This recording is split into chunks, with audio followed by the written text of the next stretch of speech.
Shri Gurubhyo Namaha. Guru Brahma, Guru Vishnu, Guru Devo Maheshwara, Guru Sakshat Parabrahmam, Tasmai Shri Guruve Namaha. Sadashiva Samarambam, Shankaracharya Madhyamam, Asmadacharya Paryandam, Vande Guru Paramparam. Sakana Vavadu, Sakana Punaktu, Sakaviryam Karavavagai, Tejasvina Vadidamastama Tidishavage. Shanti, Shanti, Shanti.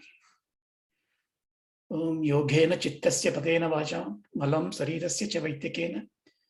Yopa Karottam Pravaram Muninam Padanjali Pranjali Manatosmi. Good morning. So we are on the 15th Sutra of the chapter 2, Sadhana Padha. So just to give a context where we are, a person can be a Samhita Chittaha or Vyuttita Chittaha. Samhita Chitta means a person who's got a mind which is balanced, controlled, tranquil.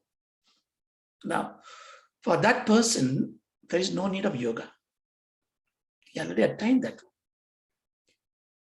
But Vyuttitam, Viveksham, which is the vacillating mind, for them is where the yoga comes into help.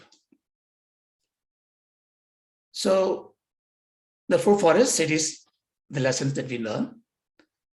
So, Chitta Vritti Nirodham, therefore, controlling the mind to move towards the Samhita Buddhi, Samhita Chittam. That's our goal, the intermediate goal. So, for that goal, yoga is a tool for us. So, then in this chapter 2, Patanjali has given us two important techniques. One is called Kriya Yogam. With the Kriya Yogam, you target the Pancha Kleshas, which are creating havoc in your pursuit to become your Samhita Chitta. And we saw that. And the Kriya Yoga does how? It is basically Tanu Karnam. It is basically reducing the impediments, like pruning the tree, and also creating valuable behavior changes, or value system change, because we started suppressing, compressing, putting away those kama, krodha, lobha, moga, madhamacharya, all those kind of kleshas, klishta vritti. So therefore, the gross form of those unwanted values in us subsides. Therefore, as a Kriya Yogi, as a Karma Yogi, as a yoga practitioner, you and I start showing the true nature of ourselves as Hita Purusha, soft person, not having the bad qualities in us. But Patanjali then warned, yes, that's a good path to take, but you have only done by converting all those gross impediments into a powdered nature, a subtle nature. They are still in you, in a sukshma state. And we rationalize that by the logic of Nyaya, because anything is gross, it has to have a subtle form. The subtle form has to go into the causal form.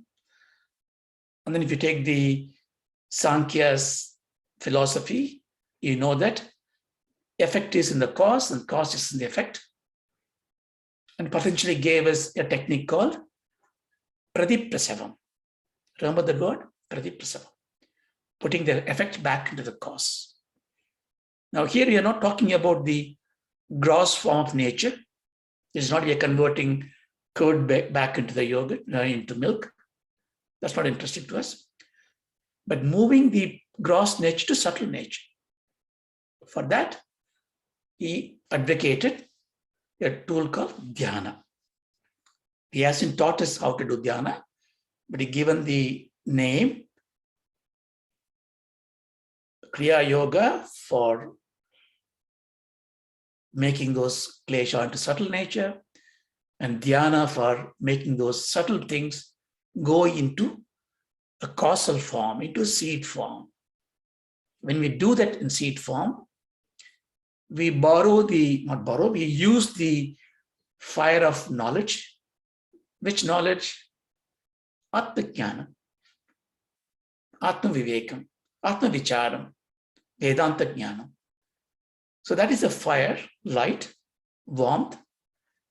By using that, which means the dhyanam that we do is not just a Saguna Brahma Dhyanam, it's not just a worshipping a God, but what we call in Vedanta, Nididhyasana.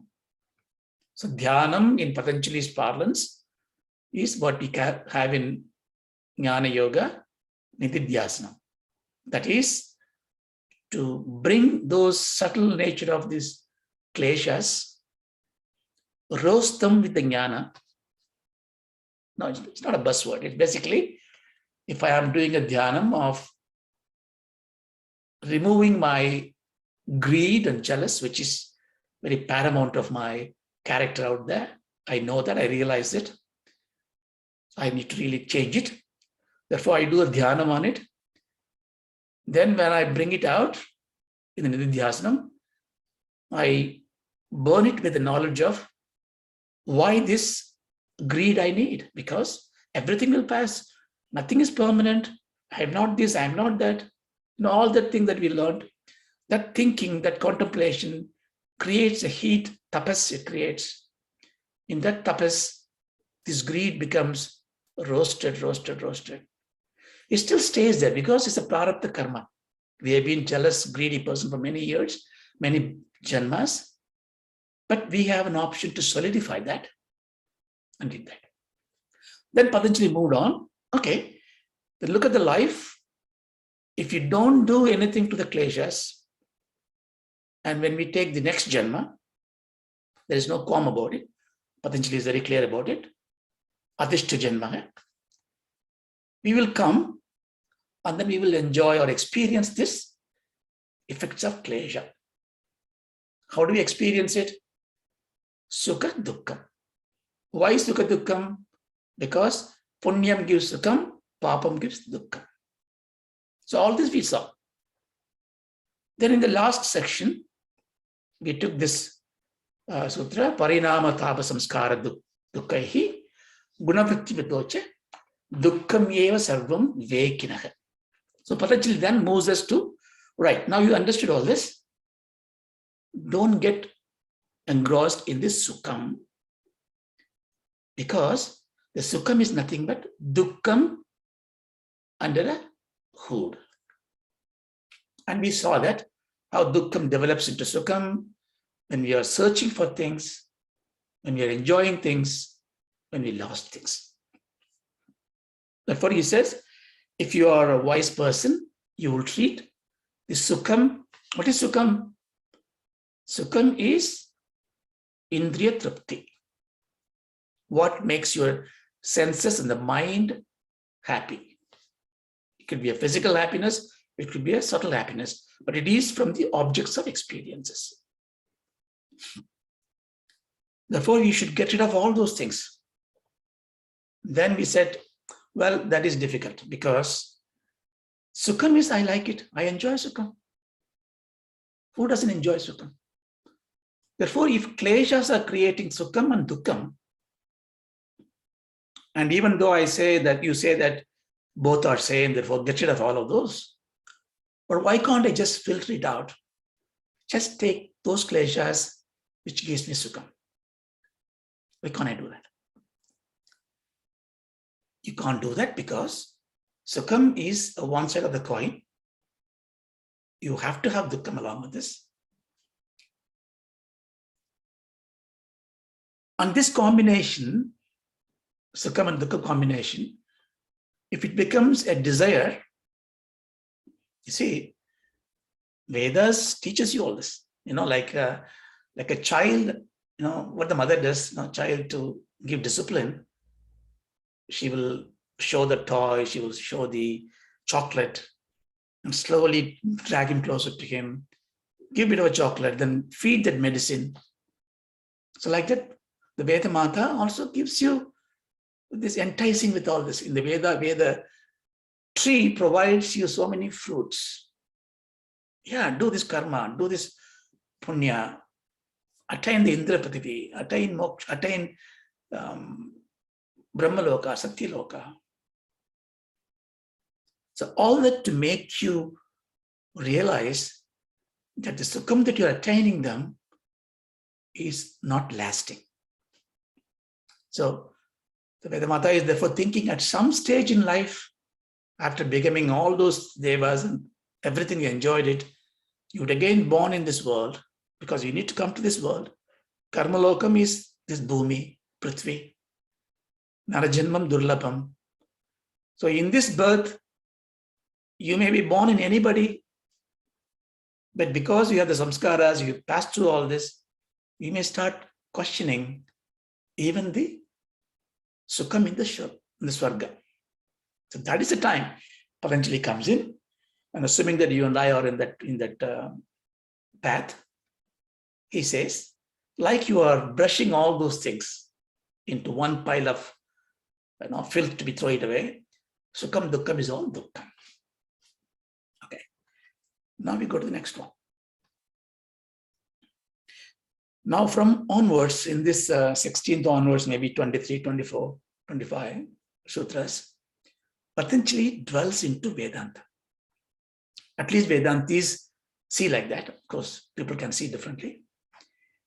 And he's giving us Chaturvyuga, 4 approach, basically 4 things. In fact, these 4 things is the fundamental questions, pillars of all theology, all dogmas, all scriptures, all religions. These 4 questions, 2 questions and 2 answers. That is what defines human pursuit. What are they? First one is heyam. We know by nature we want to enjoy sukham. Therefore, there is something that we never want, do not want. We want to eliminate, remove, prevent. So you can probably say, look, I want to prevent the disease coming on to me. I want to prevent short death. I want to prevent loss of money. I want to prevent fighting with a person. So if you take all this, it is nothing but a dukkham or bhayam, is it not? So therefore, let's call everything dukkham. In Vedanta, we call it as samsara, because dukkham is also comes as a sukham. Therefore, heyam, what Patanjali is saying, is samsara in Vedanta. So samsara to be eliminated means what? If you take an assumption that samsara means born in this world, of course it is right. Then you can say that I can eliminate being born in this world. But better definition is, you can be born in this world. You can be in anybody. You can be in any form. You can be in the form of a deva or a human being, or it can be one with the Brahman. You can choose whatever you want to. But in that embodiment, if I am completely free, a Jivan Mukta, I don't have any Sukha Dukkha Paryandam, any fear, then that's fine. Therefore, samsara here we means Dukkham, Bhayam. The next question is, we don't want that. To remove that, we should know what causes it. Heya Hetu. What causes this Heya? Therefore, your question will be, what is samsara Hetu? You know the question, you also know the answer. Then, Heya Hanam. What is the relief from this Heya? Hanam means, literal meaning is neglect, abscond, away, keep it away. You can say removes. What is that removes is dukkham? Don't say sukham, because sukham is nothing but dukkham. Just because you have a pain in the neck, or then you eat chocolate, sukham, it's not going to cure. It's 2 different things. Chocolate drags into another dukkham. So what removes heyam, the dukkham, is what removes samsara. That is moksha. So this is in the Patanjali's parlance. Dukkha nivritti is moksham. In fact, Sankhyas and Yoga calls it kaivalyam. Buddhas calls it nirvanam. There are so many words they can call it. Nyaya calls apavargam. But all this, it takes in this example in Patanjali's case, moksham is heya hanam, heyam is dukkham. So dukkha nivritti is moksham, or in this case kaivalyam. Therefore, Patanjali's darshana's goal is to be free from dukkha. Buddha said, but dukkham comes from the desires, ichcha, kama. So free from desire, nirvana. Kaivalya means kevalam. Kevalam means in Sanskrit, just being alone. So kaivalya means just being alone. That means I don't have prakriti connection. I have just purusha alone. That is moksha. But in Vedanta is slightly different. Dukkha nivritti, there is a risk, because if dukkha nivritti is the goal, so what am I? Am I a vegetable? I know, like a stone, neutral, passive. Or if there is no prakriti, there's nothing there, I may become nothing, shunya. So in Vedanta, heya hanam is not dukkha nivritti, but paramanandam, anandam, purnam, purnamada, purnamidam, purnam. So therefore, see, the goal itself changes, it's not just relieving the dukkham is moksham. No. Patanjali says that we take it like this, but we are going to go to Vedanta along this path. Therefore, for us, heya hanam is moksham, which is anandam, paramanandam. I mean, this is not sukham, this is beyond sukham. And what is that? That is Atma. So it is not you're going to be in a state of shunyam. That fear will come. Even the many scholars who've gone through this path of studying Vedanta at some stage, they came out of it. Because they're afraid, because they become nobody. No, you become Purnatva. Even Vivekananda Narendranath, he also had the same doubts as Ramakrishna Paramahamsa. So therefore he initiates him, okay, you still have to evolve, go around, preach everybody what it is. Then of course the last part, Hana Upayam. Okay, you can say Hana Hetu, but right word is Hana Upayam. Upayam means. Okay, what is the means to attain this solution? In other words, what is the way to get the moksha upayam? Now, Tattva Bodha, if you remember, avidya, in Tattva Bodha, we look at it very differently. What do we look at it? We look at it as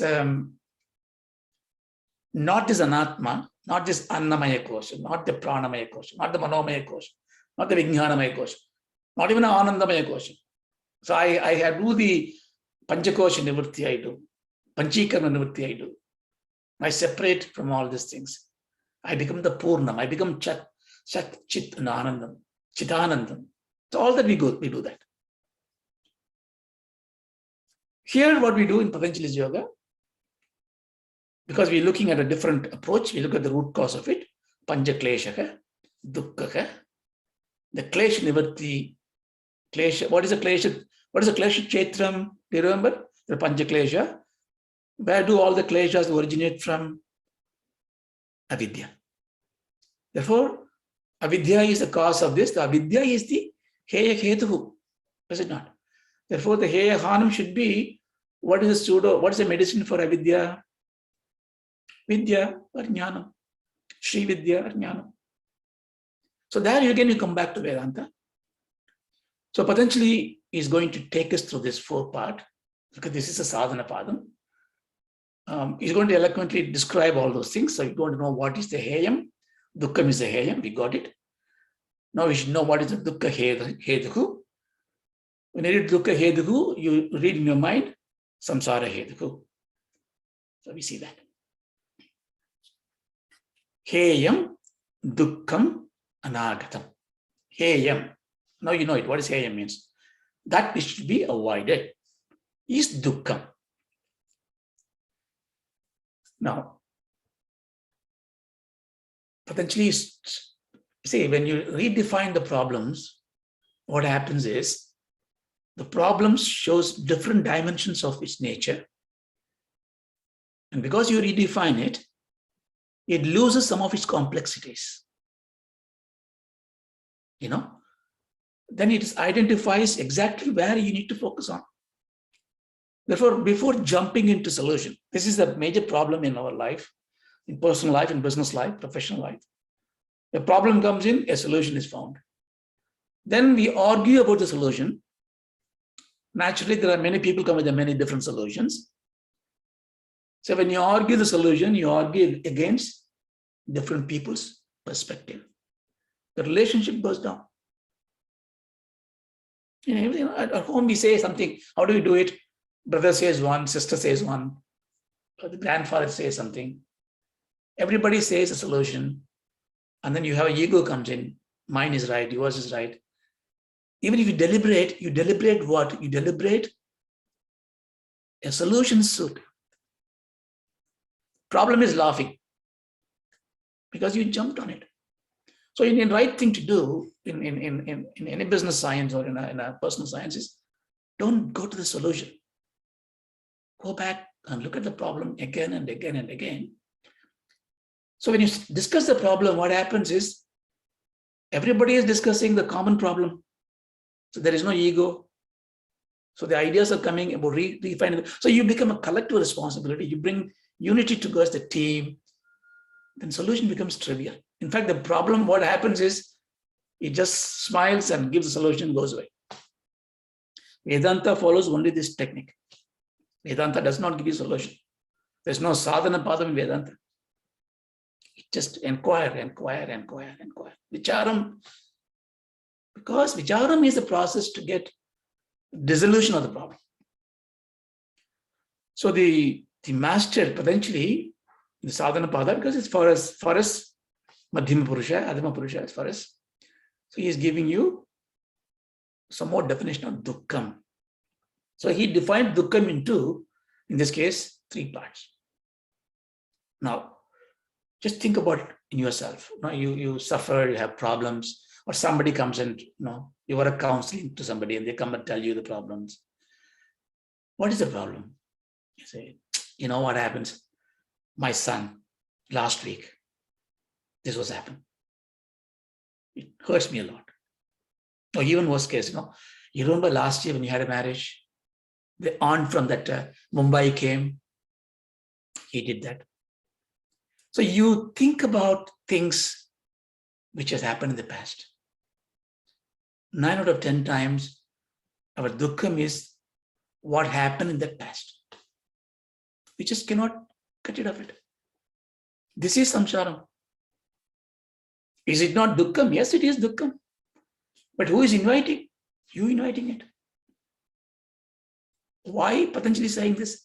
Because that dukkham, see, now we are trying to define the problem for which we find a solution. Right? What could I do that something happened 1 year back, or my beloved mother died 30 years back? Even if I think about it, it's dukkham. What could I do? What can I do now? Why should I have that dukkham now? I would rather think about the positive things about that person, right? Therefore, the past dukkham, that you cannot really have it.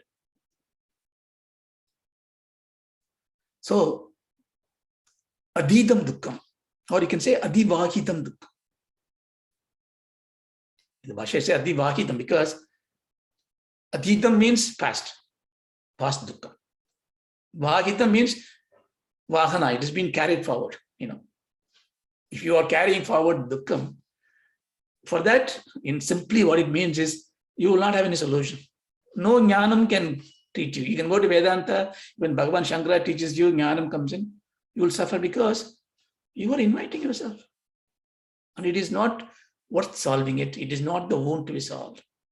So therefore, the lesson we take is all the past things that has happened.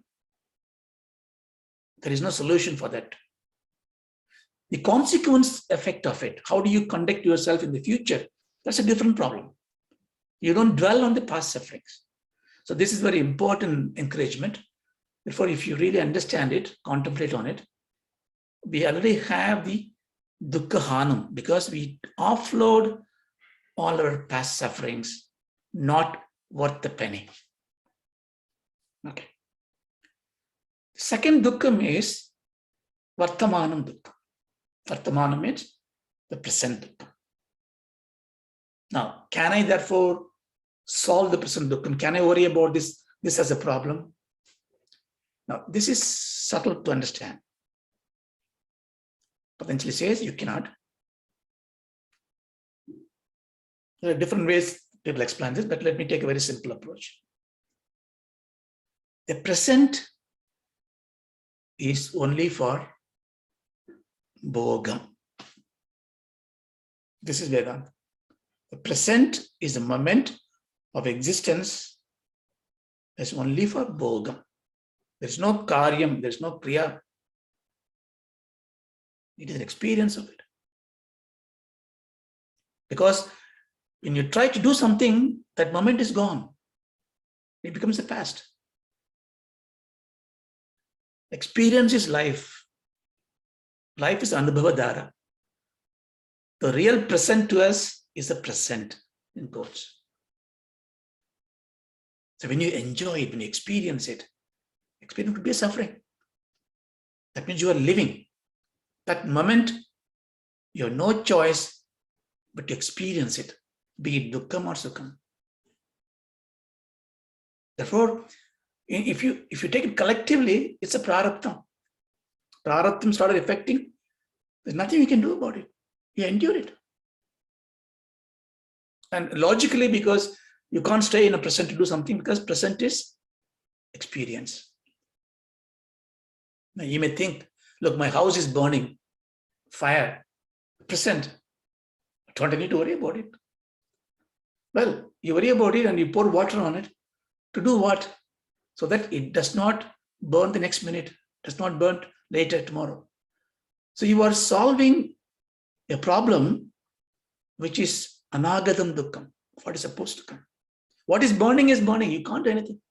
You see the difference? So if you have a logical mind and say, look, if I am suffering now, I have a flu, I'm suffering now. Dukkham. Don't I solve it? Yes. I go and get a medicine. I eat the medicine. But the medicine is for what? So that I don't suffer the next moment. Suffer tomorrow. So you are trying to solve a problem which is anagatam dukkha. So you can forget the present, doesn't exist, but keep that point in mind, because when you go to later part, you will know why in dhyanam you're going to come into this present state. Therefore, if you come into the present state, and if the state is going to be only experience, you don't want to carry anybody, Now you left London, you go to Rishikesh or Kailash or whatever, you want to take a sabbatical, you want to take away from the problems, business problems, family problems. You go there and Ganges, you sit there, close your eyes. But you realize, unaccompanied package, you brought everybody else with you. You close your eyes and your business problem comes in, family problem comes in. Luggage you lugged. Ativakitam dukkha. So Vartamanam is, suppose when you go to Dhyanam, you have to go without luggage. Now, the point therefore is, if Dukkham can be classified into three parts, 90% of us will agree that all our sufferings are mostly in the past, future because we do not know. So when we say we don't have to worry about the past suffering, we remove a big burden from our shoulders. Do you realize? So that's gone. present, I'm going to be just experiencing whatever, which means if I'm having a headache, bring it on. I can't do anything, I'll experience it. I take a tablet so that I don't suffer tomorrow. But the focus, therefore, is dukkam anagatam. Agatam means that has already come, anagatam means that has not come. That has not come is samsara. Therefore, samsara is what? Samsara is dukkam unavailed, not yet come. Sure, it's going to come. That's for guaranteed. Why is it going to come? How can you say that? Because I come to this world with a lot of punyas. I'm going to have sukham. Well, I told you sukham is dukkam. Therefore, whether you get sukham or dukkam, anagatam is a samsara. So we slice this dukkam into a different pile. We ignore the past file. We only look at the future. So the definition is very clear. Therefore, heyam dukkam anagatam. Samsaram is dukkha anagatam. Therefore, our focus in life is about how to prevent future suffering. Therefore, never ever go to any guru or somebody complain what happened before. Gone. You can complain about how am I going to prepare myself in the future. Now, this is interesting because this is mystical. I do not know what is going to come in the future. How am I going to prepare for it? You want to prepare for it, you must know something.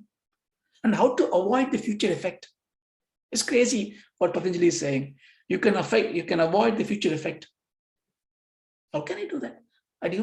How can you, if I do not know it, how can I avoid it? Isn't it? But then you have an answer to yourself. Why? Because what is the Sankhya Darshana told us? Karyam is Karanam remodified. A pot is a clay formed in a particular shape. Therefore, every effect is in a way cause redressed. Therefore, I have all the golden nuggets I have. I know I'm going to have future suffering. Sukha dukkam is going to come. Anagatam dukkam. That is the samsaram. That is the heya hetuku. Therefore, I need to remove this by removing what? Not the effect. Effect does not come.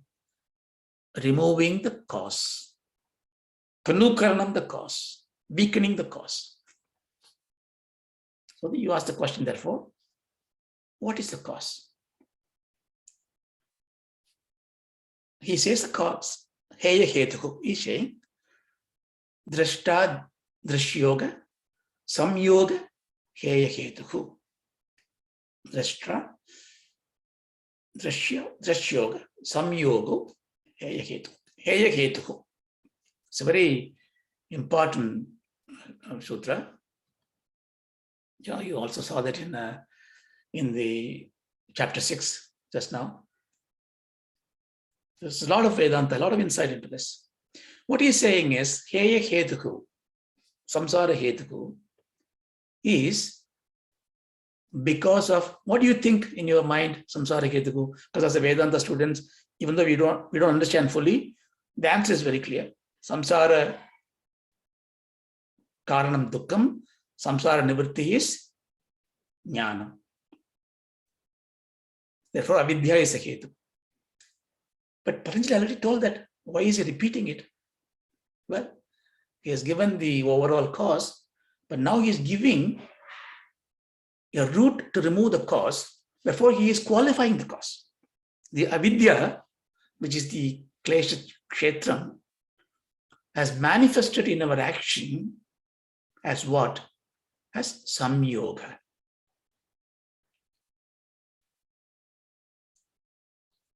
What samyoga means? So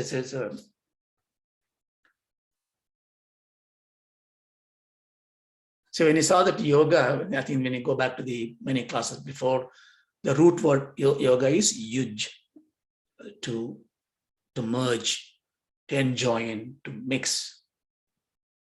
So when you mix, when you become one with something, it's yoga, is it not? Chitta vritti nirodham. You become one with your mind. Everything becomes one. Pratiprasavam. Effect goes into the cause. One. So yoga is always about joining, isn't it? This joining is fine if you are joining two things that are perfect. Now, please listen to this, because I'm not perfectly right in Vedantic sense, but it will help you to step through. So I have a glass full of pepper, black pepper, another glass full of black pepper. I put them together. What I got? A bowl full of pepper. Yoga, merged together. So then you cannot say they are merged together, because they are just the same, right? Because this, even though there are two containers, it's exactly the same. So all this joining, uniting is just an artificial action, because they're always the one. This is, you must remember, this is what we need when we talk about Advaita. But imagine, nowadays there are a lot of stuff not coming in a good quality, right? So they take a bowl of pepper and a bowl of papaya seeds. If you've seen papaya seeds, they look exactly like pepper. They mix it together. Beautifully mixed together. Now what you got now is a mix of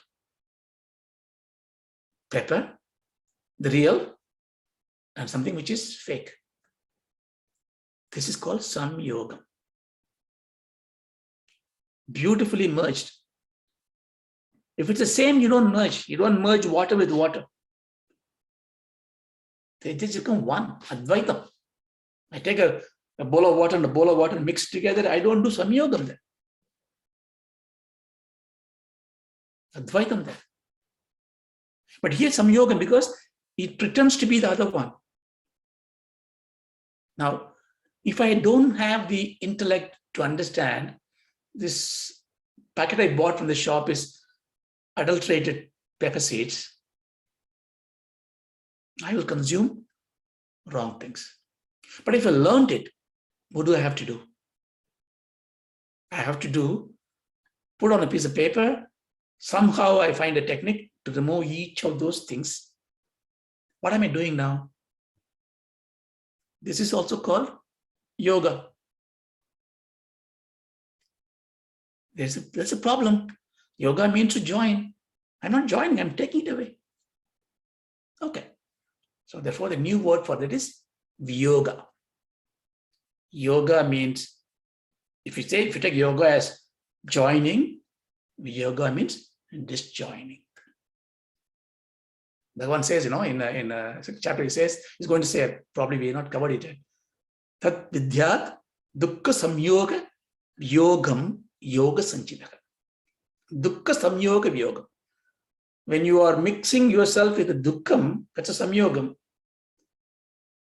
Do viyogam. Viyogam means separate from this. That is yoga sanchidaka. So yogam also means viyogam. Yogam means joining with what is to be joined with and moving away from what is to be moved with. You understand? So therefore, now you are actually getting insight to the next step. The hanam, therefore, the recovery process from dukkham is therefore twofold. Go and embrace what is to be embraced and reject what to be rejected. Now, we're going to see that more. But here what he says, this samyoga happened between what? You see the drishta. The drishtru is the seer, apprehender. In Patanjali's parlance, the purusha. Drishyaha, all that is seen.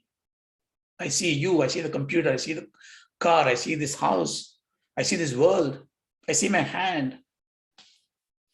All this is. But you need to understand, here we are going to go and see the I see of a buddhi. That is where the problem comes in.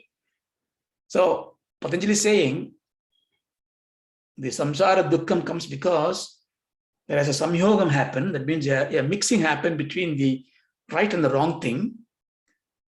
That mixing happened between drishtaha, one who sees, and what is seen. And you say, well, I am very clear about it. I am the seer. The house is seen. No samyogam.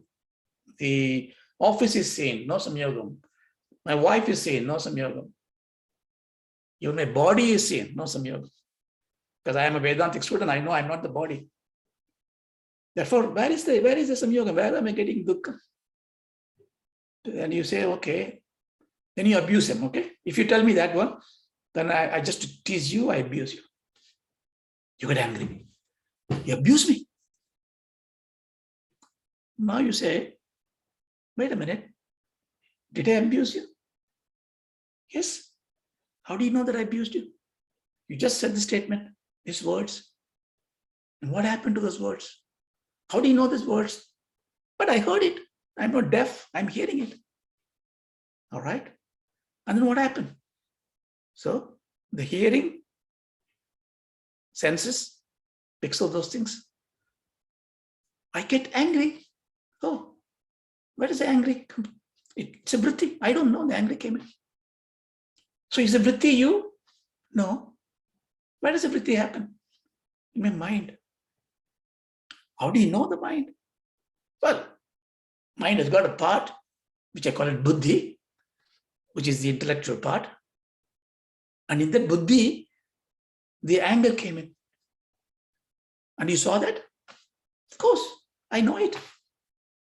So please, if you know it, you are the knower. And what you have known is a known. Then you say, tell me again. You said you got anger, and you just now walked through with me, and then the anger came into your buddhi, your intellect, your mind, and you saw that, and therefore you are angry. Yes? So you take one step before. If you saw that anger in you, you are seeing something. Yes? Therefore you are the Purusha. And the buddhi is the one getting angry. Therefore you cannot say, I am angry now. The buddhi is getting angry, but you say, I am angry. Yeah. I have no idea. That's what I've been doing. Well, that is some yoga. I am completely simplifying this because we can dwell on it for many hours. We can quote from many things and what is the root word for each of these, but all this is unnecessary. What you have to understand is very naturally, the innate nature is samyoga. As soon as you're born. And the samyogam happens from where? From the asmita. Now, potentially, therefore, touching the root cause of the problem.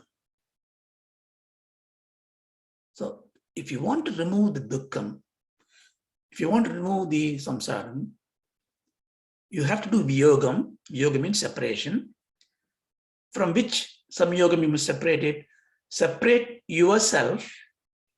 Who am I? Okay. You have the question, he's going to say, that is your dhyana contemplation. Okay, I'm going to do that. But intellectually, you know that you are able to see your mind, your buddhi. No, I'm not able to see this mind and buddhi. I label this point because this is something which you can take it for contemplation. Yes, you can see your mind. You can see your buddhi. Because the sheer awareness is not a thought. This is a great insight that Bhagavan Ramana says, some conversation happens and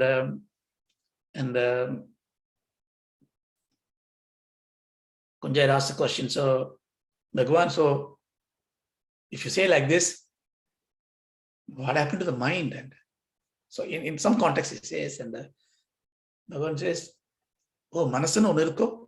Oh, is there something called mind? No, It will go over our head. We just cannot understand. Paradoxical reply. I mean, there is a one called mind, Bhagavan asked. All the Vedas talk about mind. But he is disowning the mind, completely viyogam. He's a pure yogi. Samyogam is done, removed. But how do I do that? How do I understand it? So your dhyanam is, you see your mind. So when you do dhyanam, thought comes in. Say, what is after all dukkha? Yeah. Dukkha is a thought. Sukham is a thought. Now, how do you say dukkha is a thought? So I lost my property. It's not a thought. It's a real thing. Tangible is gone. Well, it is gone. But if you really look at it, what is gone is a form, a shape, which you did not have before. It came to you some stage. It is gone. And it will go somewhere. So what is really lost is your samyogam is lost. Your attachment to that is lost. That is hurting you. When you're asleep, you don't feel worried about what is lost. Attachment is what is painful. Attachment is not on the object itself. It is in my mind. So the samyogam is therefore, I don't differentiate myself with my objects, my relationship. So the samyogam, therefore, is the heya hetu. So now you understand two things. Samsaram is a heyam. Samsara heya hetu, samsara hetu is samyogam. See, it also means the problem is come back to you. It is your issue. It is not somebody's issue. It's not because you're born in a poor family or a bad parents in a poor country, karma. You always find an excuse to hang on somebody else. It's all somebody else. It's always somebody's problem, and we try to correct somebody else. Here it's very clear. Sarvam dukkham. Sukha dukkham is sarvam dukkham. Dukkha heduhu samyogam. Samyogam is innate nature. It's not that I inculcate it, but it is there because of asmita. But there is a way to remove that, as viyogam. Therefore, by understanding the Sutra, you become responsible for your life. And you become responsible to be free from this problem. And you know that this opportunity of knowing this question, knowing this answer, knowing this time, having the opportunity to experiment that is durlabham, very rare. So if you don't do this, and if you ignore it, it will be forgotten, then the dukkha will pile on it. Then we do not know when we will be born again, in what form, which satsangam will be sitting there, who will be telling us what to do. So therefore, everything is in essence. So we got that. Then he says, maybe I'll take this one and then I'll stop it. Then he says, what is the nature of the drishyam? So we finished he said 3 words, right? What are the 3 words? Drishta, drishyam, samyoga. Heya hetu, we saw it. The previous sutra, 3 new words. Drishta, drishyam, samyoga. I gave my interpretation of it, but Patanjali is going to give a better definition of all those things, all these 3. While he put drishta as the first one in the previous sutra, because it's the most important one, here he takes drishyam first. Obviously, because drishyam is dominating us. 99.999% of the time, you deal with not yourself, you deal with everything else other than you.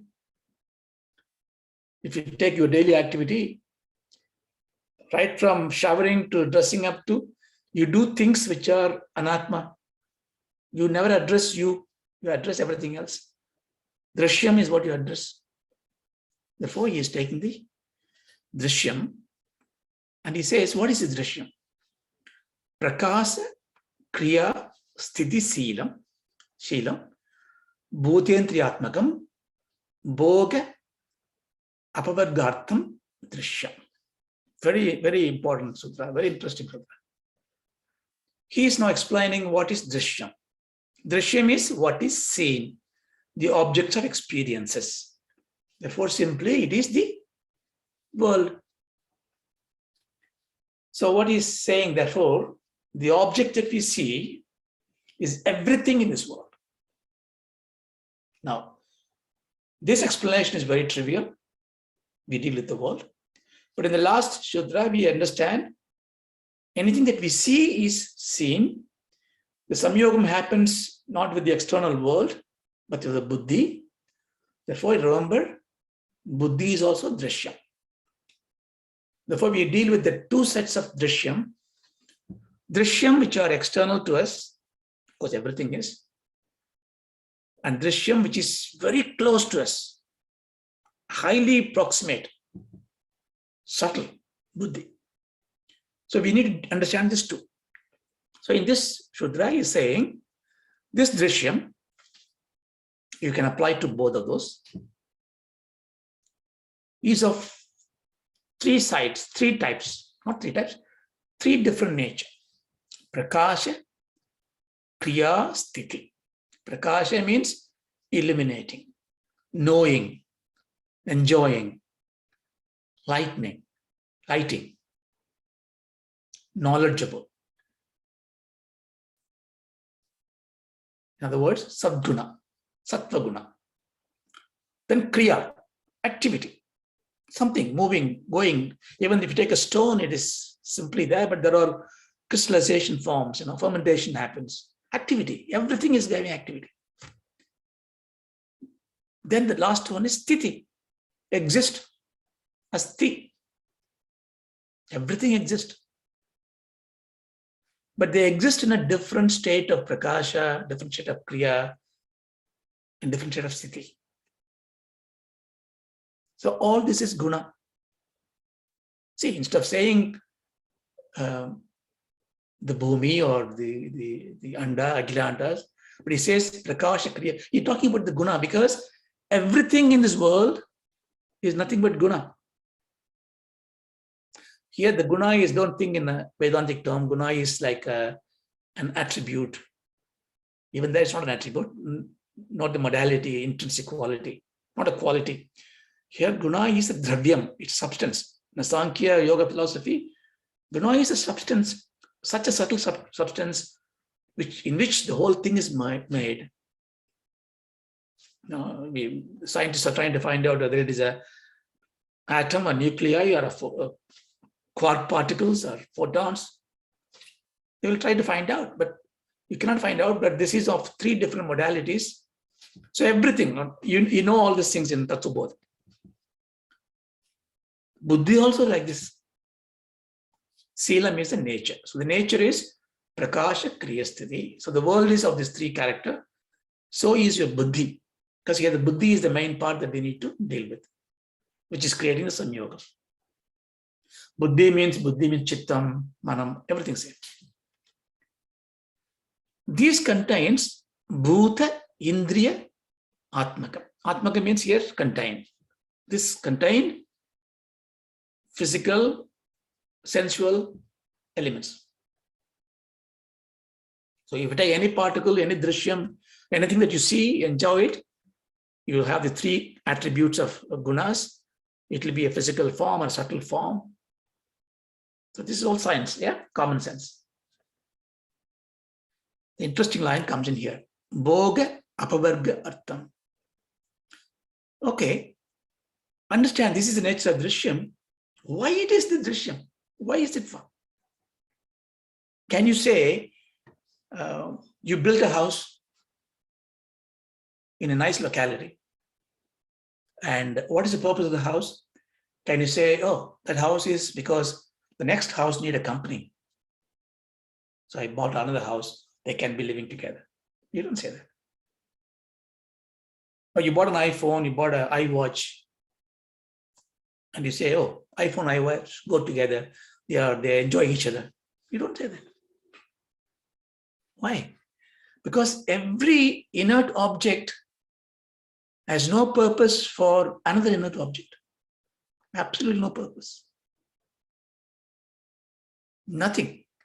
The Jada Shakti has no value to another Jada Shakti.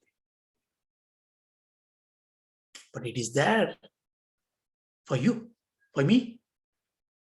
Every inert object in this world is for this conscious principle to enjoy. Of course, some people take this, there's also Rigveda, there are slogans to say this, and they take it to mean that, okay, in some religions say, okay, everything is for me. Sheep, slaughter it, eat it, cow, eat it, and they take it that way. Let's not go there, but here what we're talking about is, in philosophically, or even practically, anything that is made inert object has no value except for an experiencer. What is the value of a moonstone if a moon is not reachable? If you don't know something, it doesn't exist in your consciousness. If it exists in your consciousness, it gives you an experience. So therefore, very simple, it's common sense, but it has a purpose why he says this. All this drishyam, this whole world, your body, your mind, everything, this drishyam has got a purpose for your experience. So it's very common sense, right? But what is the insight we take it from that? Insight is you cannot escape this. You cannot therefore say, this experience I don't want, therefore I go somewhere. Where would you go? You'll go to another place, maybe calm in nature, but you are having darshan there.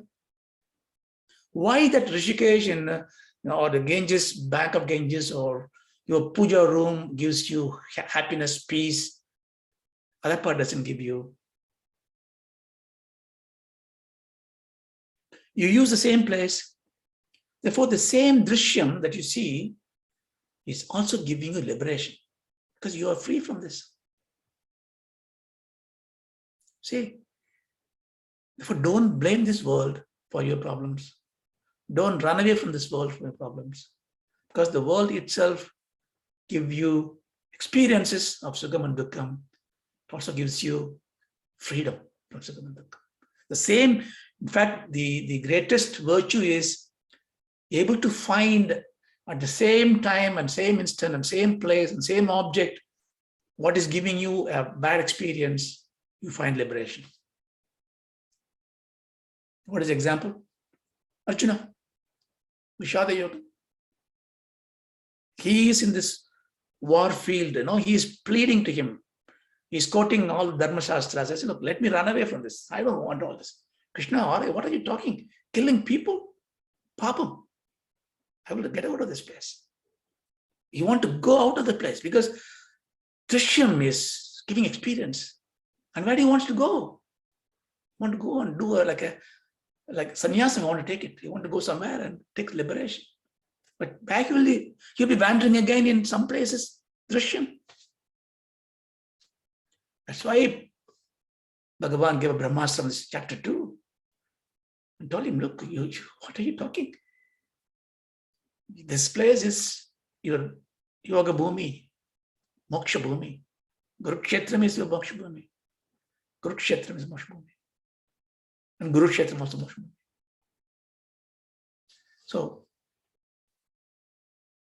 Bhoga apavargartam. Bhogartam drishyam. Apavargartam drishyam. Bhogam means experiences. For experiences is the drishyam. Apavargam also a technical word for moksha. Varga, it comes from a root word, bridge. Bridge means to discard. So apavarga means to discard. So here again, I think here the moksha is defined as discarding what is dukkha. This is not about anandam, that's in Vedanta. So kaivalyam, nirvanam, moksham, apavargam, everything is moksha. So the world has got two purposes. The drishyam got two purposes. So in this case, what happens to buddhi as a drishyam? That's where the samyogam happens. The buddhi is which is giving me experiences.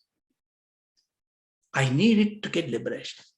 See, that's why you cannot be, sometimes people say this mind is creating vacillating thoughts. I need to arrest my mind. And they find out some herbs they eat, the mind becomes stilled and happiness. Drugs they use, they become, you can see in North India, they smoke marijuana and all kind of drugs to arrest their mind, a temporary chittanasham. But what they are not doing, they're not using the apavargartham, which is the buddhi's apavargartham. You can't make what they're doing is they are dulling the mind. Sthiti, prakasham is gone. Sthiti, tamas. You may be away from the dukkham because you are like a rock. But that's not abhavarkarta. So to abhavarkarta means I must use my brain, my intellect, which is giving me the trouble now, which is showing me that I'm anger. When I get angry, therefore, I immediately use my brain. Wait, I'm not this brain. Brain is showing me this anger. This personality that I am, so-called jiva, is acting on those emotions. But jiva is not permanent. Jiva is the Sukshma Sarira's journey. Atma is the one. Jiva becomes Atma. Jiva Bhavam should become Atma Bodham. Atma Jnanam. Therefore, what do I have to do? Should I run to the Guru? Yes, you run to the Guru. But the Guru will say, do you have the buddhi? If you don't have buddhi, he will say, go and do these prayers, do this satkaryas. So, apavargardham buddhi. So, drishyam becomes a tool. See, here by studying the drishyam's nature, we also identify that drishyam can be a tool. What is more interesting than, like when you get a thorn hurt your foot. So you don't have any tools to remove it. What do? You pick up another thorn and then you take it out, right? So easy. Same way, the mind itself, you can use it to apprehend that. So we close it here. So what we basically understood today, 4 views: samsara heduhu, samsaram sahayam, samsara heduhu, samsara hanam is moksham, mokshobhayam is jnanam. So Patanjali has done, he has taken up 3 keywords, he said: drishta, drishyam, and samyogam. Samyogam is the wrong mixing of these 2. And then he took the drishyam and he explained drishyam to be everything else made out of gunas. Buddhi is important thing. That's where you should focus on. Buddhi is a drishyam. The buddhi should be used for 2 things: to experience it as well as to liberate it. The next sutra is going to talk about a little bit more about drishyam and then the 2 other words. So let's take the Shanti part. Ashadoma Satgamaya Tamasoma Jyotirgamaya Mrityoma Amritam Gamaya Om Shanti Shanti Shanti. Om Shanti Shanti Shanti. Hari Om. That's it. Namaskar. Thank you. Thank you. Oh, thank you. Thank you very much, both. Thank you, Raja. Thank you. Thank you. Thank you, Balaji. Bye-bye. See you next week. Very nice. See you next week. Very good.